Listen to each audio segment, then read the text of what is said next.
उपविभागीय पोलीस अधिकारी अमोल भारती यांच्या पथकाने स्टेशन रोडवरील अवैध गॅस रिपेरिंग सेंटरवर छापा टाकून सुमारे 5.25 लाखांचा मुद्देमाल जप्त केला आहे। या प्रकरणी दोघांवर कोतवाली पोलीस ठाण्यात गुन्हा दाखल करण्यात आला आहे। काल शुक्रवारी ही कारवाई करण्यात आली।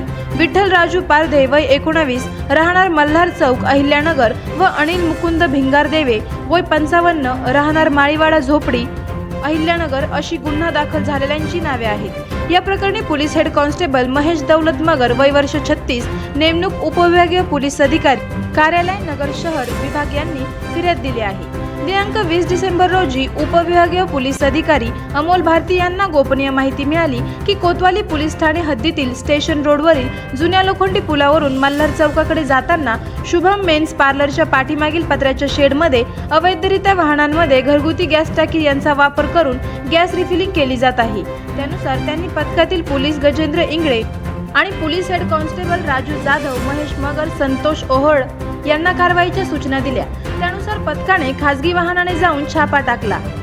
नमूद ठिकाणी MH14CA 0566 या वाहनांमध्ये घरगुती गॅस टाकीमधून अवैधरित्या व धोकादायक पद्धतीने गॅस टाकी पलटी करून गॅस भरला जात असल्याचे आढळून आले।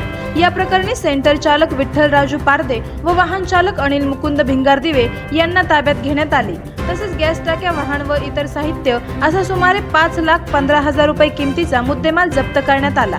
या प्रकरणी कोतवाली पोलीस ठाण्यात दोघांवर भारतीय न्याय संहिता 2023 चे कलम 287, 288, 125 सह अत्यावश्यक वस्तू कायदा 1995 चे कलम 3 व 7 प्रमाणे गुन्हा दाखल करण्यात आला आहे। आवाज जनतेचा न्यूज साठी प्रतिनिधी शेख शफीक मन्यार। करायचं आहे लाईव्ह कार्यक्रम किंवा आहे कसले आंदोलन, जनसामान्यपर्यंत पोहोचेल आपला हक्काचा आवाज, आवाज जनतेचा। बातमी व जाहिरातीसाठी संपर्क करा स्क्रीनवर दिलेल्या नंबरवर।